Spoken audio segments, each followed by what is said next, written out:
चलो देखो, तुम लोग को यहाँ पे हेडिंग दिख ही गया है, क्या पढ़ाने वाले आज हम? 3 डायमेंशनल ज्योमेट्री, 3D ज्योमेट्री। तुम लोग क्लास 9 में 2D ज्योमेट्री पढ़े थे, याद है कुछ? तुम लोग ग्राफ सीखे थे ना? ग्राफ में क्या होता था बोलो तो? एक तो एक्स एक्सिस, एक तो वाई एक्सिस। हाँ, इसको बोलते हैं पॉजिटिव एक्स एक्सिस, इसको बोलते हैं नेगेटिव एक्स एक्सिस। यहाँ पे पॉजिटिव वाई एक्सिस और यहाँ नेगेटिव वाई एक्सिस, ठीक है। उसके बाद तुमको पता है कि ओरिजिन होता है, उसका कोऑर्डिनेट होता है 0,0। उसी तरह से हर पॉइंट का एक तो कोऑर्डिनेट होता है, जैसे A, B, 2, 3, 4, 5। हाँ, हर पॉइंट का क्या होता था? एक तो कोऑर्डिनेट होता था। उसके बाद तुम क्या पढ़े थे इसमें कि डिस्टेंस बिटवीन 2 पॉइंट कैसे निकालते हैं, जिसको हम बोलते थे डिस्टेंस फार्मूला, ठीक है। उसके बाद क्या लिखे थे? Section formula.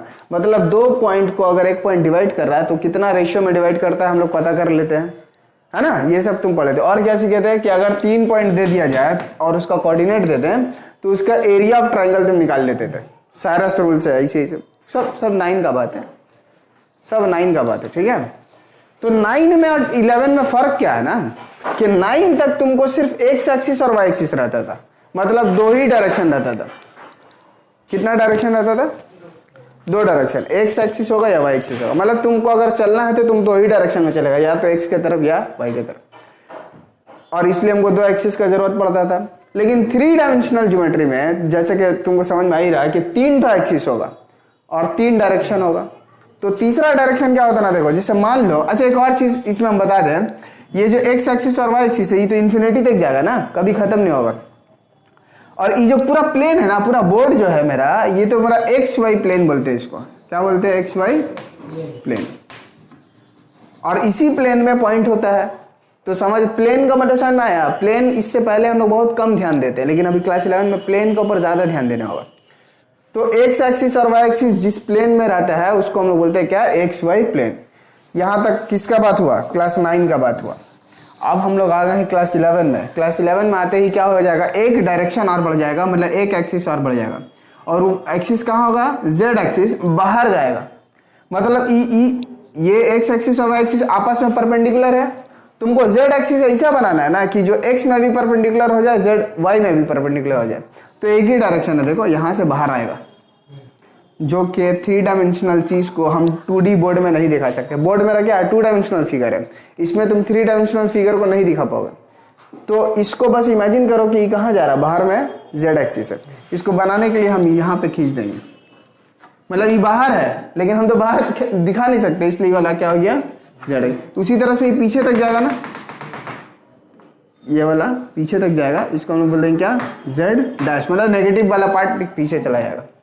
तो इससे पहले क्लास जब तुम्हारा 2 डायमेंशनल फिगर था, यानी एक्स एक्सिस और वाई एक्सिस था, तो हर पॉइंट को तुम इस तरह से लिखते थे ना, A, B टाइप पे। जब एक्स एक्सिस और वाई एक्सिस था सिर्फ, तो हर पॉइंट का कोऑर्डिनेट A, B टाइप का होता था, 1, 2, 3, 3, 4, 3। लेकिन अब क्या होगा? एक तो और नया नंबर आएगा, A, B, C।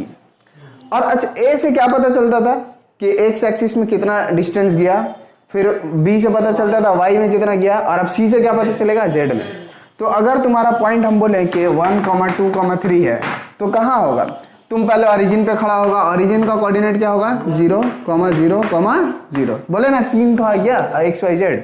तो पहले तुमको एक्स एक्सिस में 1 डिस्टेंस चलना है, देखो, फिर Y में 2 डिस्टेंस चलना है, यहाँ आ गए, और Z में तुमको 3 चलना, मतलब बाहर आ जाएगा। तो यहाँ पर जो पॉइंट है 3 डायमेंशनल फिगर बोर्ड को छोड़ के बाहर आ जाएगा, वो होगा 1, 2, 3। समझ में आ रहा है? ठीक है, तो यही है 3 डायमेंशनल फिगर। अब इसके ऊपर हम डिस्टेंस फार्मूला सीखेंगे, मतलब 2 पॉइंट का डिस्टेंस निकालना, फिर 2 पॉइंट को अगर कोई तीसरा पॉइंट कट करेगा तो इसका रेशियो निकालना सीखेंगे। उसके अलावा और भी कुछ हम लोग X Y plane, Y Z plane, X Y plane क्या होता है, ये सब सीखेंगे, ठीक है। और एकदम आसान चैप्टर है, कुछ हार्ड नहीं। एक चीज देखो, अगर नेगेटिव जेड एक्सिस तो छोड़ दो, अभी इसका हम बात नहीं कर रहे। अगर हम जेड एक्सिस को स्क्वीज कर दें, मतलब पूरा जो जेड एक्सिस बाहर है पूरा इसे चिपका देंगे, तो फिर क्या बन जाएगा? फिर तो मेरा 2 डायमेंशनल फिगर ही बच जाएगा। और जो प्लेन मिलेगा उसको, प्लेन का नाम क्या होता है? नाम था ना एक्स वाई प्लेन। जो इस प्लेन में एक्स एक्सिस और वाई एक्सिस है उसको हम बोलेंगे एक्स वाई प्लेन। और एक्स वाई प्लेन लाने के लिए जेड कितना होना चाहिए?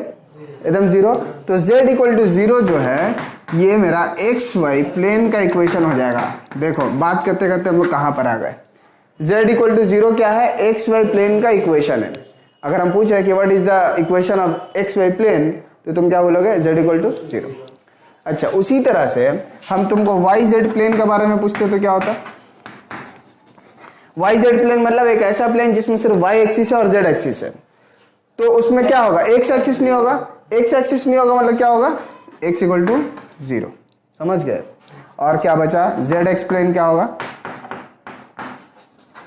जेड एक्स प्लेन मतलब सिर्फ उसमें जेड एक्सिस होगा और एक्स एक्सिस होगा, वाई नहीं होगा। तो इसका वाई इक्वल टू जीरो, इसका क्या हो जाएगा, देखो प्लेन का इक्वेशन निकालने आ गया।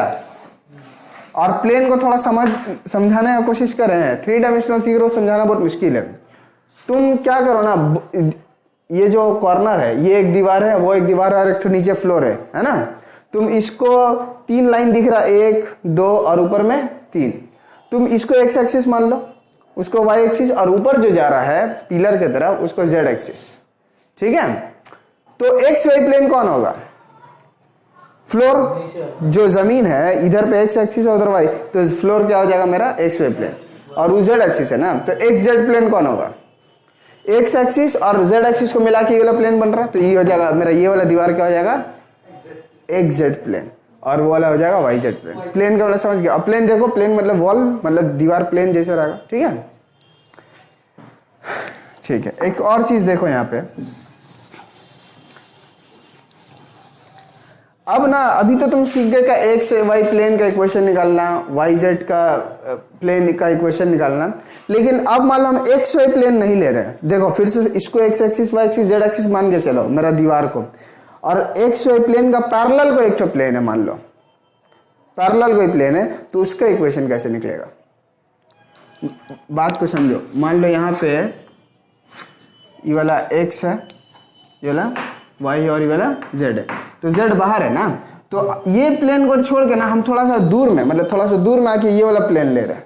तो इसका इक्वेशन कैसे निकलेगा, इसका इक्वेशन देखो ये तो है एक्स वाई के जैसा, बस यहाँ पर आएगा मतलब क्या, जेड थोड़ा सा बढ़ गया, मान लो जब बढ़ गया सी, तो जेड इक्वल टू सी हो जाएगा इसका equation. Z equal to C किसका इक्वेशन होगा, plane parallel to X Y plane. क्या लिखेंगे इसका, पहले इसको नोट कर लिया कॉपी में। ये तीनों प्लेन का इक्वेशन तो समझ गए हो। अब तुमको बताना है कि एक्स वाई प्लेन नहीं, एक्स वाई का पैरेलल प्लेन होगा, तो उसका इक्वेशन कैसे लिखेंगे।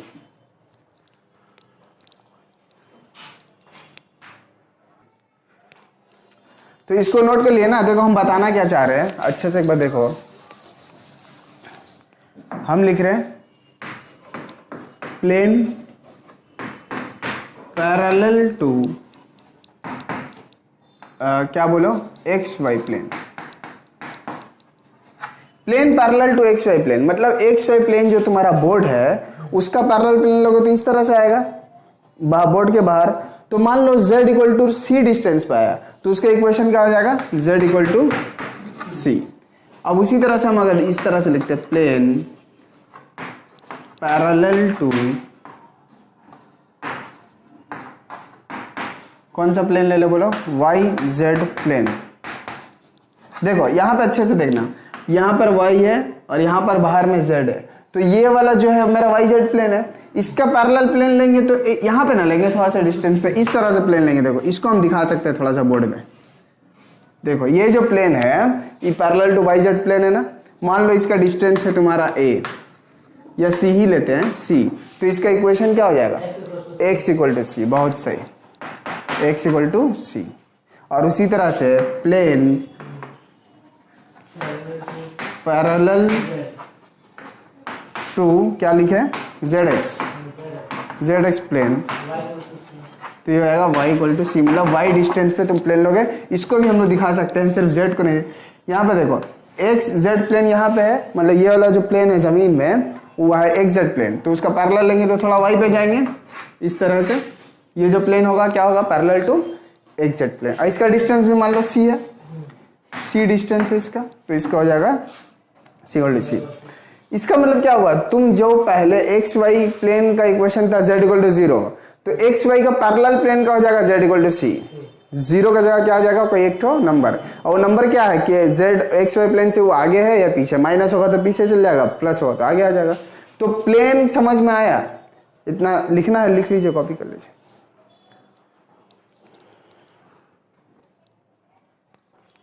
अब देखो एक चीज, मान लो तुमसे हम पूछे कि एक्स वाई प्लेन है, उसका इक्वेशन क्या होता है, एक्स वाई प्लेन का इक्वेशन क्या होगा, जल्दी से बोलो, z इक्वल टू 0। तो एनी पॉइंट, अगर हम पूछे any point on X Y plane क्या होगा बोलो तो, अगर कोई पॉइंट एक्स वाई प्लेन में है तो उसका z 0 होगा, तुमको पता है, और बाकी ये होगा a, b, 0 होगा ना। a और b तो कुछ होगा क्योंकि वो एक्स वाई प्लेन में कहीं भी हो सकता है, लेकिन z 0 होगा क्योंकि वो कहाँ पे है, एक्स वाई प्लेन में, और एक्स वाई प्लेन का इक्वेशन होता है z इक्वल टू 0। उसी तरह से any point on Y Z X plane क्या होगा, वाई जेड प्लेन का इक्वेशन क्या होता है, x इक्वल टू 0। तो इसका बोलो 0, b, c हो जाएगा। और any point on Z X plane क्या होगा बोलो, ये होगा a, b, 0, c, क्योंकि इसका इक्वेशन क्या होता है y इक्वल टू 0, है ना। जो एब्सेंट है z और x में, जो एब्सेंट है उसका वैल्यू 0 आएगा। इसको लिखना है, लिखिए, वैसे बुक में सब दिया हुआ है, ठीक है।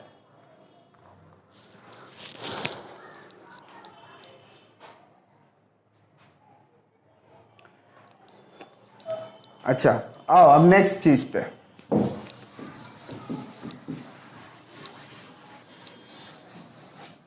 देखो हम एक चीज क्या लिखने जा रहे हैं,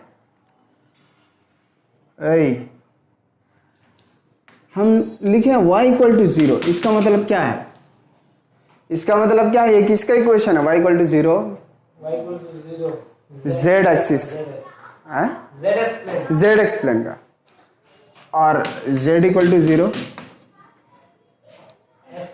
एक्स वाई प्लेन। अब अच्छे से समझो, तुमको दो प्लेन मिला है, एक प्लेन क्या है y इक्वल टू 0, मतलब ये हो गया z एक्स प्लेन, और ये एक्स वाई प्लेन। अब तो इमेजिन करो ये दोनों प्लेन कहाँ पे कट करता है, वो यही एग्जांपल ले लो, कोई भी अपना रूम का कॉर्नर ले लो, नीचे ले लो एक्स एक्सिस वाई एक्सिस, और ऊपर वाला को ले लो जेड एक्सिस। तो जेड एक्स प्लेन मतलब कहाँ है, ये वाला प्लेन मेरा बोर्ड है, क्योंकि ये वाला मैं एक्स एक्सिस लिए, अच्छे से समझो, ये ला बाहर, ठीक है, यू एक्स यू वाई, और जेड है मेरा बाहर, हम नहीं दिखा पा रहे इसलिए। अब देखो जेड एक्स प्लेन मतलब ये वाला प्लेन ना, जो बाहर आ रहा है और नीचे भी लेके है, मतलब ये वाला प्लेन, और एक्स वाई प्लेन मतलब ये वाला प्लेन। ये दोनों कहाँ मिला है, नहीं, किसी एक ही जगह मिला है। अच्छा से इस पे समझो, दीवार में अच्छा से होगा। तुम्हारा एक्स जेड प्लेन ये दीवार हुआ, और एक्स वाई प्लेन नीचे हुआ, ये दोनों प्लेन कहाँ मिला है, इसी लाइन में ना मिला है। इस लाइन के इक्वेशन को क्या बोलते हैं, एक्स एक्सिस, एक्स एक्सिस, समझ में आया। इसका मतलब दोनों प्लेन कहाँ, जहाँ कट करता है उसको हम लोग क्या बोलते हैं, एक्स एक्सिस। और यही है एक्स एक्सिस का इक्वेशन। किसका इक्वेशन है, एक्स एक्सिस का। हो सकता है उतना अच्छा से हम नहीं समझा पाए हैं, लेकिन यही समझो कि y इक्वल टू 0 होने से जेड एक्स प्लेन मिला, z इक्वल टू 0 होने से एक्स वाई प्लेन मिला। ये दोनों प्लेन कट कहाँ कर रहा है, अभी तुमको इमेजिन करना, हम तो तुम्हारा दिमाग में घुस के इमेजिन करवा नहीं पाएंगे। तुमको हम बता दी, ये लो एक्स एक्सिस, ये लो वाई एक्सिस और जेड एक्सिस, दोनों कहाँ कट किया देखो, एक्स एक्सिस में। तो यही इक्वेशन हो जाएगा एक्स एक्सिस का। मतलब एक्स एक्सिस का इक्वेशन लिखने के लिए क्या लिखना होगा तुमको, y0 z0। समझ में आया। उसी तरह से y एक्सिस का इक्वेशन अब तुम लोग इसी तरह से बोल दोगे, बोला y एक्सिस का इक्वेशन z0 होगा, और हम किसका लिखने जा रहे हैं, y एक्सिस, हाँ x0 होगा, और यहाँ पे z एक्सिस का क्या होगा, x0 y0, ठीक है। तो इस तरह से तुम क्या बोल दिए, x एक्सिस, y एक्सिस और z एक्सिस का इक्वेशन, फिर x y plane, z y plane और z x प्लेन भी बोल दिए। और अच्छा, इसको कॉपी करना है, फट से कर, एकदम फट से स्पीड में मिटा रहे हैं। अब ये वाला क्वेश्चन का आंसर देना तो any point on X axis क्या होगा। तुमको पता है ना कि एक्स एक्सिस में क्या क्या जीरो होता है, वाई जीरो होता है, जेड जीरो होता है, अभी लिखे थे। तो इसका पॉइंट क्या होगा, देखो इस तरह से होगा, ए होगा, वाई जीरो और जेड जीरो, समझ में आया। फिर any point on X axis, Y axis क्या होगा, इसका एक्स जीरो होगा, वाई रहेगा और जेड जीरो होगा, है ना। तो जो प्लेन का इक्वेशन बताया उसी से पॉइंट निकल रहा है। और जेड एक्सिस में बोलो ए जीरो होगा, बी जीरो होगा और जेड वाला पार्ट रहेगा। क्या हुआ, जेड एक्सिस का इक्वेशन क्या लिखे, एक्स जीरो वाई जीरो, तो दोनों को जीरो जीरो करो और थर्ड वाला रहेगा। तो तुम किसी भी प्लेन में पॉइंट बोल दोगे, किसी भी एक्सिस में पॉइंट बोल दोगे। प्लेन में बोलने के लिए भाई एक तो चीज जीरो करना पड़ता है और एक्सिस में बोलने के लिए दो चीज जीरो करने होगा। क्या जीरो करना है तुमको समझ में आ ही गया होगा। तो इतना सारा बात पढ़ने के बाद अब हम लोग आएंगे डिस्टेंस फॉर्मूला, मतलब 2 पॉइंट का डिस्टेंस कैसे निकालते हैं, जैसे क्लास 9 में निकाले थे वैसे ही होगा, ठीक है।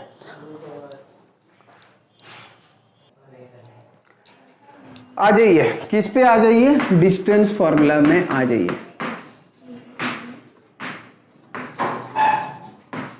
तुम लोगों को याद है ना क्लास 9 में तुम लोग डिस्टेंस फॉर्मूला के ऊपर पूरा चैप्टर एक तो पढ़ लिए थे। डिस्टेंस फॉर्मूला क्लास 9 का बात कर रहे, खैर 2 साल हो गया, भूल गया होगा, ठीक है।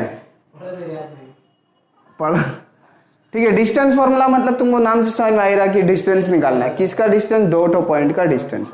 मान लो तुम्हारा पास एक पॉइंट है यहाँ पर ए, तो 3 डायमेंशनल ज्योमेट्री पढ़ रहे हैं ना, तो इसका पॉइंट इस तरह से ना होगा, x1, y1, z1, और एक पॉइंट यहाँ पर ले रहे हैं बी, इसका क्या होगा x2, y2, z2।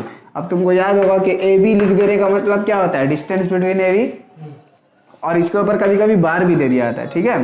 तो इसका फॉर्मूला हम लोग क्या पढ़े थे, अगर z दे रहा था तो मेरा 2 डायमेंशनल में फिगर क्या था, x1 - x2 whole square plus y1 - y2 whole square root में। तो यहाँ पर तीनों आ जाएगा, देंगे रूट ओवर, एकदम आसान है, x1 - x2 का whole square plus y1 - y2 का whole square plus z1 - z2 का होल स्क्वायर। बस हो गया डिस्टेंस फॉर्मूला 3 डायमेंशनल ज्योमेट्री का। 3 डायमेंशनल ज्योमेट्री में क्या हुआ, एक तो ये वाला पार्ट बढ़ गया, लेकिन कुछ नया तो नहीं ना हुआ, प्रोसेस तो वही है ना। चलिए उतार लीजिए जल्दी से।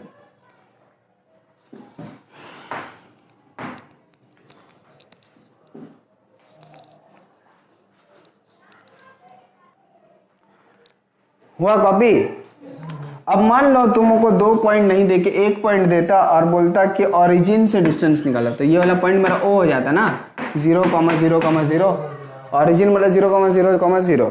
और अब हम इसका डिस्टेंस फ्रॉम ओरिजिन कैसे निकालते हैं, देखो यहाँ ओ है यहाँ बी है, तो इसका डिस्टेंस होगा ओ बी, और फॉर्मूला क्या हो जाएगा देखो, 0 - x2 का होल स्क्वायर, तो 0 लिखना नहीं लिखना बात बराबर।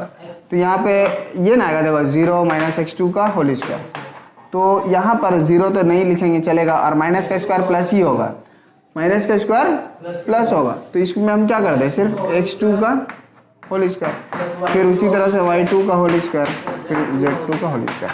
इसका मतलब क्या है कि किसी पॉइंट का अगर तुम ओरिजिन से डिस्टेंस निकालोगे तो सिंपल इसको क्या करना है, squaring and adding, x2, y2, z2 का स्क्वायरिंग एंड एडिंग करके रूट मार दिए, ठीक है। डिस्टेंस फार्मूला खत्म। अब आओ सेक्शन फार्मूला, मतलब डिवाइड करेंगे किसी लाइन को, बेटा ये वाला लिख लो, तब तक ये हटा दे रहे हैं। सेक्शन फार्मूला, सेक्शन,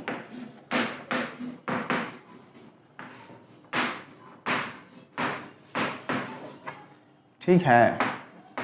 अब तुम लोग बोलो, तुम लोग को कितना तरह का डिवीजन पढ़ाए थे क्लास 9 में, या हम नहीं तो कोई और पढ़ाया होगा, लेकिन कितना तरह का डिवीजन था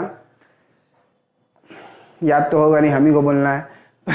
पहला क्या था, इंटरनल डिवीजन, एक था एक्सटर्नल डिवीजन। इंटरनल डिवीजन कब होगा, जब 2 पॉइंट का बीच में रह के काटेंगे, और एक्सटर्नल कब होगा, जब हम बाहर जाके काटेंगे। दोनों सीखने होगा, एक इंटरनल डिवीजन और एक एक्सटर्नल डिवीजन। तो डायग्राम से हम पूरा बात कर देंगे, उतना हम लिखाएंगे नहीं। देखो यहाँ पे P एक पॉइंट है, ठीक है, इसका कोऑर्डिनेट x1, y1, z1। और एक और चीज़ है ना, ये सब चैप्टर का ना फॉर्मूला याद नहीं किया था, बस प्रोसेस समझ लो, अपने आप समझ में आ जाता है। जैसे डिस्टेंस फॉर्मूला याद करने की जरूरत नहीं है, बस क्या रखो, this minus this whole square, this minus this whole square, this minus this whole square, है ना। और इसको भी याद करने की जरूरत नहीं है। देखो दो पॉइंट है पी क्यू, एक का कोऑर्डिनेट x1, y1, z1 और एक का x2, y2, z2। तो यहाँ पर मान लो एक तो पॉइंट है, बीच में नहीं है, ठीक है ना, कहीं छोटा, इधर छोटा बड़ा करके मान लो यहाँ पर पॉइंट है ए, जो इसको m/n में डिवाइड किया है। क्या किया है, इसका मतलब क्या है कि AP is to AQ कितना है, m/n। और देखो ये जो A पॉइंट है AP और Q का बीच में है ना, मतलब अंदर घुसा हुआ है, इसलिए इंटरनल डिवीजन बोलेंगे। क्या बोलेंगे, इंटरनल डिवीजन। और इसको हम लोग को कोऑर्डिनेट ऑफ A निकालना है। क्या निकालना है, कोऑर्डिनेट ऑफ A। देखो इसका प्रोसेस समझ लो, कुछ याद नहीं करना है। क्या नहीं करेंगे, देखो हम पहले लिए M, और M जहां पे है P के पास है ना, तो उसको छोड़ के आ जाओ Q के पास, इसको मल्टीप्लाई कराओ mx2। क्या हो गया, mx2 प्लस देंगे, और अब n को कराएंगे किससे, x1 से, तो ये होगा nx1, और यहाँ तो by m plus n, comma, अब जो x के साथ किया y के साथ कर दो, कॉमा देके, क्या होगा बोलो, m y2। देखो जहां पे तुम m ले रहे हो ना, उसका अपोजिट डायरेक्शन में आना है, y2 प्लस n लेंगे तो उसका अपोजिट जाएंगे, तो होगा n y1 by m plus n, और लास्ट वाला बोल दीजिए m z2 plus n z1 by m plus n। बस हो गया, a का कोऑर्डिनेट निकल गया। अब बोले यहाँ पे फॉर्मूला याद करना जरूरत नहीं है, बस तुमको क्या करना, इधर लिए तो इधर आओ, इधर लिए तो उधर जाओ, बस। अब इसको यहाँ पे ब्रैकेट में लिख के रखो, इंटरनल डिवीजन, इंटरनल डिवीजन। चलो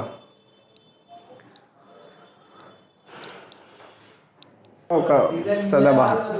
अच्छा इधर आइए, देखिए इंटरनल डिवीजन का मतलब क्या था, P और Q का बीच में घुस के काटा है। अब घुस के नहीं काटेगा, बाहर काटेगा। बाहर काटेगा कैसे, तो डायग्राम क्या चेंज होगा देख लीजिए, ठीक है। हाँ बहुत जलेगा घर में। देखो P और Q का बाहर यहाँ पे होगा A, है ना, तो इसको एक्सटेंड करेंगे तो काटेगा। अब इसका देखो, मान लो तुम्हारा AP का जो रेशियो आ रहा है, मतलब रेशियो का जो पार्ट है वो M है, और ये वाला जो पार्ट आ रहा है वो N है, ठीक है ना। इसका मतलब M किसके साथ, किसके करीब है, P का, और N Q का। तो हम जब M लेंगे तो P के पास नहीं जाएंगे, किसके पास जाएंगे, Q के पास आएंगे, तो M x2 होगा और फिर N x1 होगा। लेकिन एक्सटर्नल डिवीजन में क्या होता है ना, ये जो प्लस है ना बन जाता है माइनस। क्या बन जाता है, माइनस, नीचे भी माइनस, फिर बस यही चेंज है इंटरनल एक्सटर्नल डिवीजन में। फॉर्मूला में बस यही चेंज है, प्लस और माइनस का। लेकिन तुमको समझ में आ रहा ना कितना चेंज है, एकदम बाहर है पॉइंट। और इसको अब हम लोग क्या कर देंगे, एक्सटर्नल डिवीजन। बस इसको कॉपी कर लीजिए बाबू आप लोग, एक्सटर्नल डिवीजन। चलो अब दो फॉर्मूला बस है, एक तो मिड पॉइंट निकालने का, एक तो सेंट्रॉइड निकालने का। पूरा डिस्कशन हो गया, अब हम लोग क्वेश्चन करेंगे नेक्स्ट क्लास से, ठीक है। देखो लास्ट का बस दो चीज देख लो। मान लो एक लाइन है P और Q, उसका एंड पॉइंट है x1 y1 z1 x2 y2 z2। तुमसे पूछा गया मिड पॉइंट, मिड पॉइंट मतलब M। तो मिड पॉइंट का फॉर्मूला तुम लोग पढ़े थे ना क्लास 9 में, क्या होता था याद है? अभी हम बोलेंगे तो याद आ जाएगा, तुम लोग ऐसे याद नहीं है। क्या होता था, दोनों को जोड़ के 2 से डिवाइड कर देते थे, x1 प्लस x2 बाई 2। तो इसका हो जाएगा x1 plus x2 by 2, comma y1 plus y2 by 2 और z1 प्लस z2 बाई 2। और तीसरा एक और चीज क्या था कि अगर एक ट्राइंगल है, उसका तीनों कोऑर्डिनेट दिया हुआ है, तो उसका हम लोग तो बीच का पॉइंट सेंट्रॉइड बोलते हैं उसको। सेंट्रॉइड को दिखाते हैं G से, तो इसका सेंट्रॉइड निकालते थे। कैसे निकालते थे याद है? वहां लिखते थे x1 plus y1 plus z1 by 3, तीनों को जोड़ के बाई 3 करते थे। तो यहाँ पर भी वही करेंगे, यहाँ लिखेंगे x1 plus x2 plus x3 by 3। Comma बोलो, y1 plus y2 plus y3 by 3 और z1 plus z2 plus z3 by 3। तो इस तरह से मिड पॉइंट और सेंट्रॉइड निकालने भी मतलब तुमको अभी समझ में आता होगा कि 2 डायमेंशनल में 3 डायमेंशनल में फॉर्मूला का कोई फर्क नहीं है। जो तुम एक्स वाई में करता था वही काम कब कर दोगे जेड का, ठीक है ना। बस प्लेन का कॉन्सेप्ट यहाँ पे आ गया। इससे पहले एक ही प्लेन था एक्स वाई प्लेन, लेकिन यहाँ पे कितना X Y plane, Y Z plane, Z X plane तीनों आ गया। तो थ्योरी पूरा कंप्लीट हो गया। इसका कुछ क्वेश्चन करेंगे, ज़्यादा इंपॉर्टेंट चैप्टर नहीं है क्लास 11 का, फिर भी अगर हाथ लगा है तो कुछ क्वेश्चन हम लोग कर ही के रहेंगे। आज के लिए इतना ही, ठीक।